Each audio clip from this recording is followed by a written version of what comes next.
El doctor Sebastián Alessandría, médico de planta de acá del Hospital de Clínicas, nos va a presentar el uso de la fluorescencia en innovaciones de cirugía gineco-oncológica. Gracias.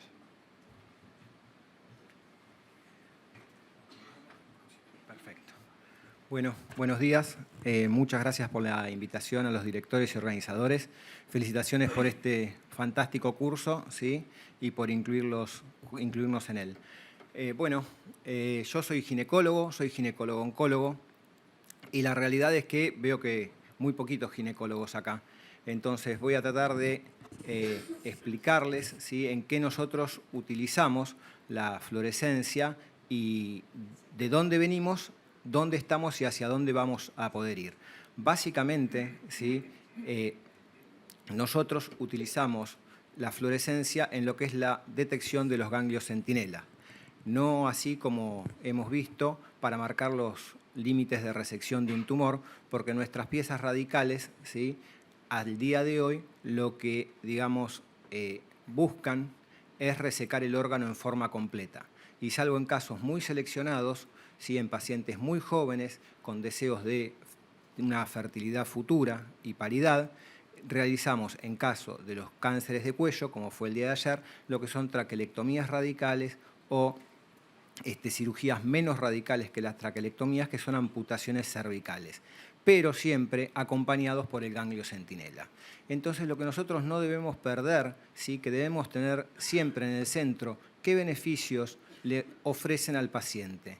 Obviamente que para nosotros la fluorescencia nos da una más fácil, digamos, acceso a los ganglios centinela, nos da una menor curva probablemente de aprendizaje, pero lo que hemos visto en algunos cirujanos experimentados es que nosotros antes, para resecar el ganglio centinela, realizábamos la disección completa de los paquetes vasculonerviosos. Y hoy vamos muchas veces directo a ver dónde se nos está marcando el centinela, y hemos empezado a ver algunas complicaciones nerviosas y vasculares que antes no veíamos, pero son muy pocas.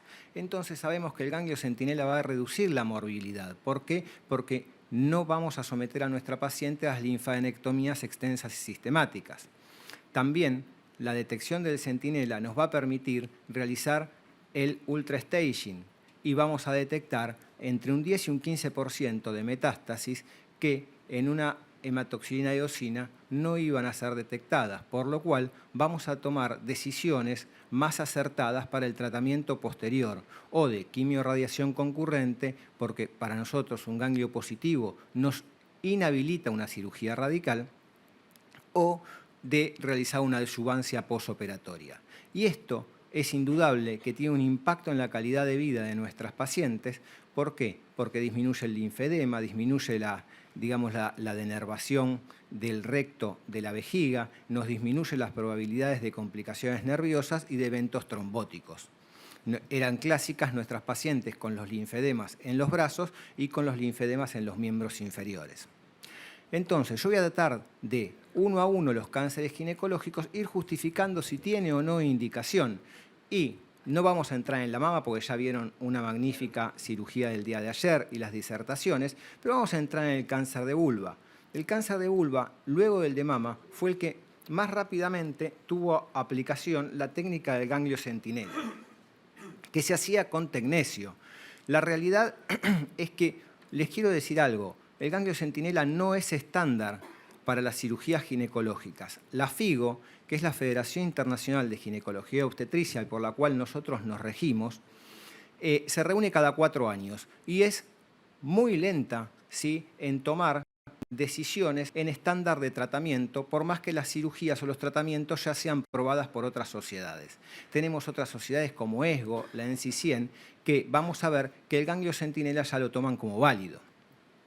El cáncer de vulva, ¿sí?, nosotros debemos recordar que generalmente el 90% de las pacientes son pacientes añosas que tienen comorbilidades, que tienen complicaciones vasculares, pacientes diabéticas, a las cuales someterlas a una linfadenectomía extensa y sistemática, inguinal superficial y profunda, es complejo. Aparte de esto, sumado a que por el área de pliegue en el lugar que se incide las linfadenectomías, ¿sí?, hace que estas pacientes sean propensas a dehiscencias y complicaciones posquirúrgicas de las heridas. Entonces, la NCCN y ESGO nos dice que para estadios iniciales, tumores menores de 4 centímetros, ¿sí?, está indicada la aplicación del ganglitro. En la vulva, ¿sí?, lo inyectamos en la zona peritumoral en las horas 2, 7 y 10, en múltiples zonas. Y luego vamos a resecar el ganglio centinela y después hacer la cirugía radical de la vulva.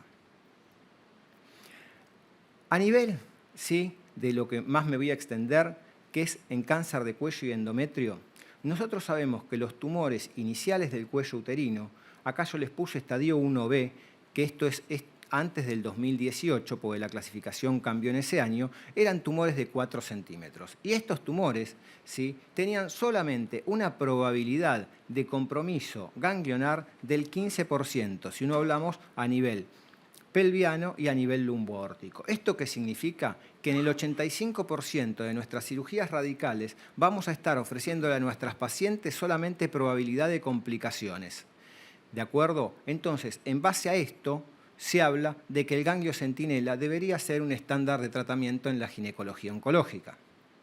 Y hay 3 trabajos prospectivos que así lo avalan, que es el Centicol, que tuvo 3 ramas, ¿sí?, que en la primera que ustedes van a ver a la izquierda del cuadro son pacientes que tienen ganglio centinela, todas tuvieron ganglio centinela y su correlación de linfadenectomía pelviana sistemática.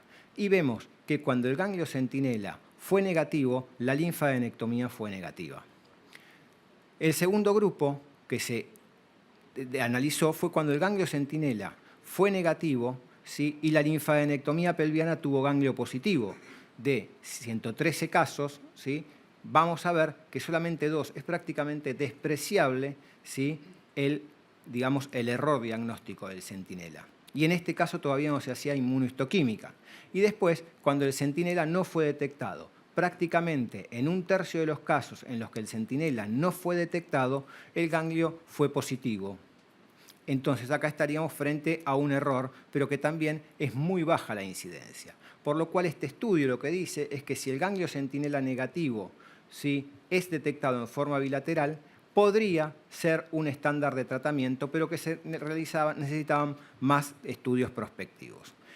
El estudio AGO, ¿sí?, también randomizó a tres ramas, tuvo 590 pacientes y tuvimos las pacientes que tuvieron el ganglio centinela positivo, fue positiva en la linfadenectomía, con lo cual tiene un correlato muy elevado.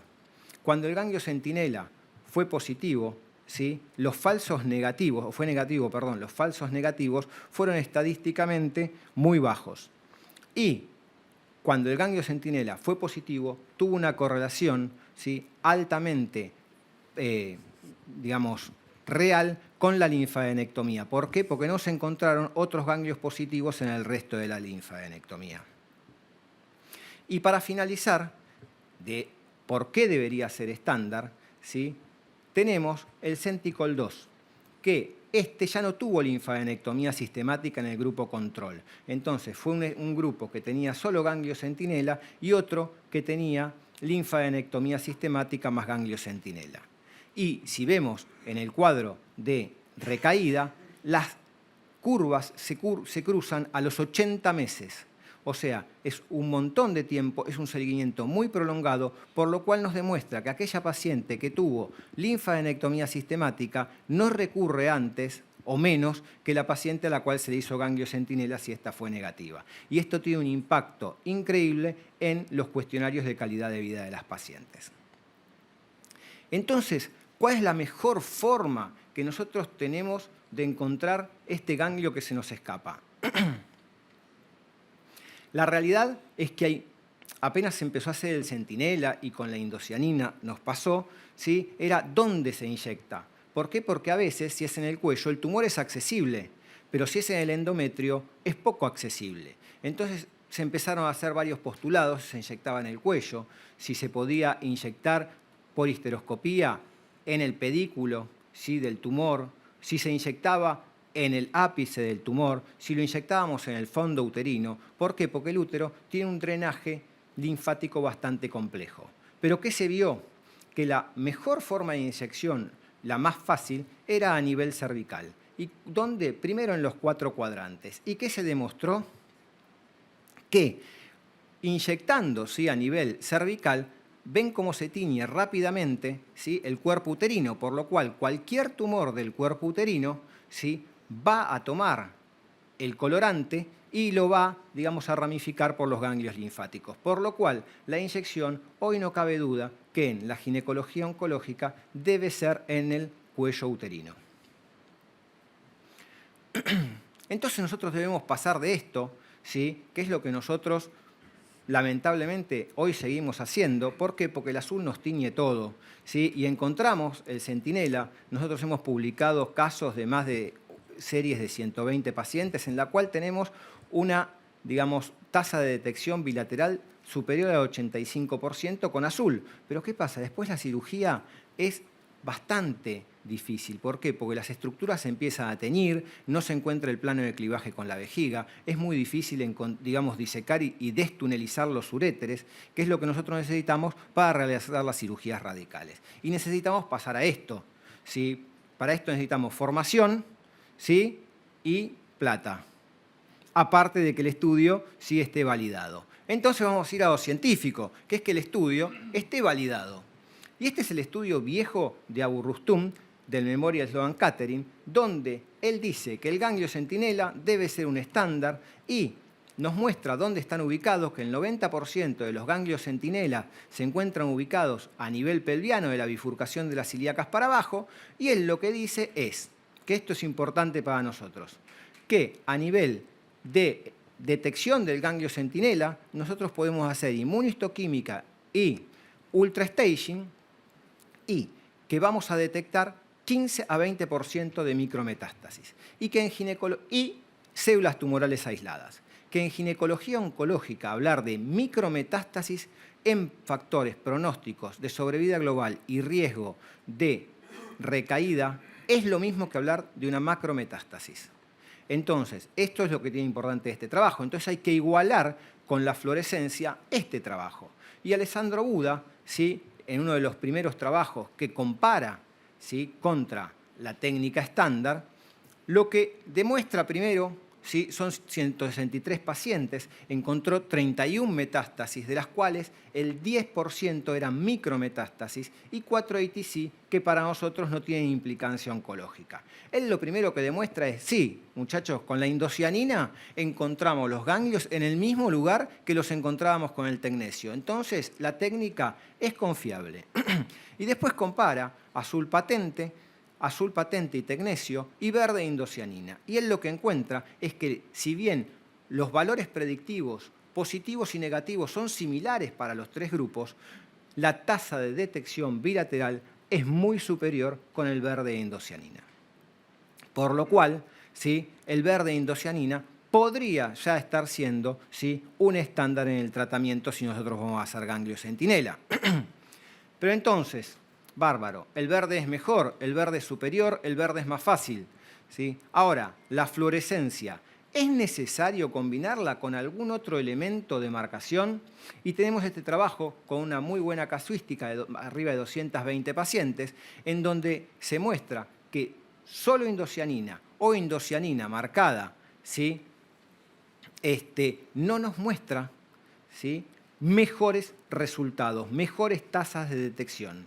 Por lo cual, nosotros podemos decir que hoy es suficiente marcar con verde e indocianina solo.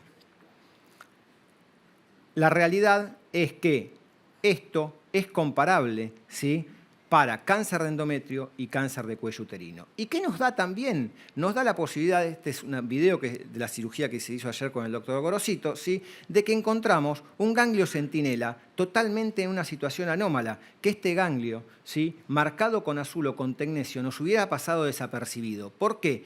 Porque el centinela se nos incandila con fluorescencia y nos llama la atención. Nosotros, esto está fuera del límite de la linfadenectomía pelviana, que es la arteria ilíaca interna por su límite interno. Y esto está por debajo del uréter y por debajo del, digamos, del borde externo de la ilíaca interna. La realidad es que este tejido se resecó, lo vieron los patólogos en el día de ayer y dijeron sí, tiene ganglios, por lo cual el cuello está drenando a un lugar anómalo. Y nosotros podríamos estar subestadificando a nuestra paciente si no lo hubiésemos visto. La realidad es que uno de los últimos trabajos es el que presentó la argentina Cecilia Darín con el grupo de Andy Anderson, donde hicieron un review de 464 pacientes. ¿Y ellos qué vieron? Que la indocianina es tan bueno como cualquier otro, digamos, marcador a nivel de falso positivo, ¿sí? O de falso positivo o de falso negativo. La realidad, o sea, el valor predictivo es similar. Ellos que vieron en este grupo de pacientes que el gran problema del centinela en ginecología oncológica es que muchas pacientes nuestras, como las pacientes con cáncer de endometrio, son obesas, ¿sí? Y que el ganglio centinela, como factor pronóstico independiente de detección, es menos detectado en pacientes que tienen un BMI superior a 30. Esto cuando se comparó, ¿sí?, con el verde indocianina, el verde indocianina no mostró, ¿sí?, tener un rédito menor en pacientes con un BMI mayor a 30. Por lo cual esto le suma, ¿sí?, unos puntos más a que nosotros nos inclinemos hacia esa técnica. La realidad es que hoy el verde, ¿sí?, debería ser el colorante de detección. Hoy el ganglio centinela, por la ESGO y la NCCN, está aconsejado a realizarse en los cánceres de endometrio y cánceres de cuello en estadio inicial. ¿Y dónde es la aplicación? Hoy se cree que es hora 9, hora 6, hora 3 en 1 centímetro de profundidad y apenas submucoso a nivel cervical. ¿Cuánto? 1 mililitro y 1 mililitro, si es verde indocianina, una dilución del 1,25. Siempre, siempre realizar ultra staging, porque si no vamos a estar bastardeando un método, porque si al ganglio centinela le hacemos hematoxilina y eosina, nos vamos a perder la probabilidad de tener las micrometástasis, que para nuestra especialidad es igual a hablar a macrometástasis. En cáncer de ovario hay muchos trabajos que están ongoing. ¿Qué pasa? La realidad es que la linfadenectomía en el cáncer de ovario es una linfadenectomía lumboaórtica hasta las arterias, hasta los vasos renales. ¿En cuánto ayudamos? En un 20% en pacientes iniciales. Quiere decir que al 80% de las pacientes estamos ofreciendo un riesgo potencial.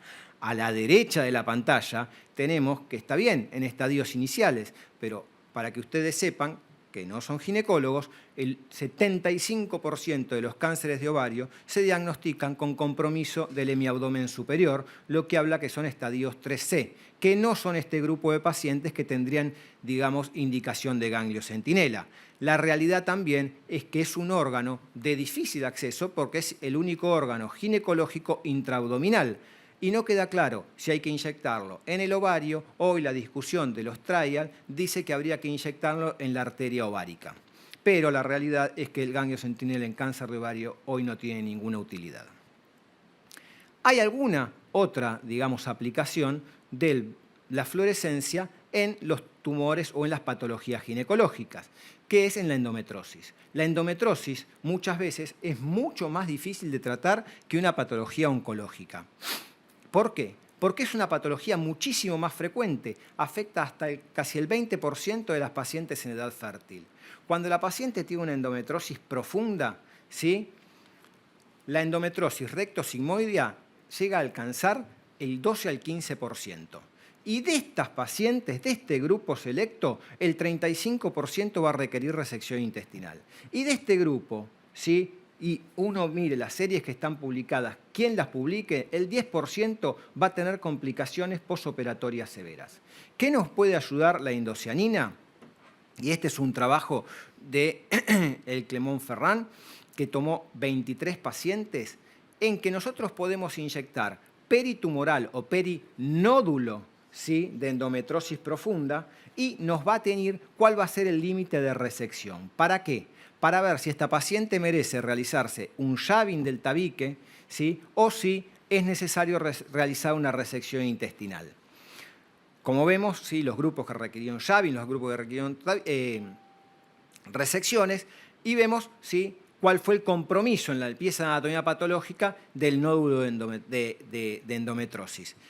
Y cuando vemos complicaciones, cuando se usó la indocianina, lo que se vio es que al margen de la resección, como presentaron ayer, lo que permite es que ustedes, los cirujanos, puedan hacer una mejor anastomosis con unos límites, ¿sí?, de vascularización seguro y que sea menos probable que ocurran fístulas y fugas.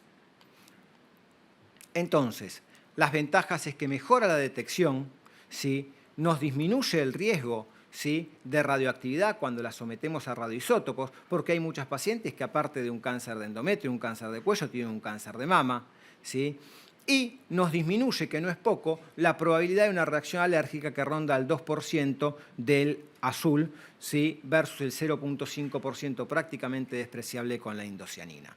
Por lo cual, está probado, ¿sí?, que se puede hacer para cáncer de cuello, endometrio y vulva, que los resultados, ¿sí?, ya están ampliamente soportados por la literatura. Ahora, lo que uno tiene que pensar es, ¿lo vamos a hacer estándar? ¿Se justifica, sí, perder ese riesgo de algún ganglio de la linfadenectomía? La realidad es que perder un ganglio positivo es muy, muy poco probable, más con la indocianina.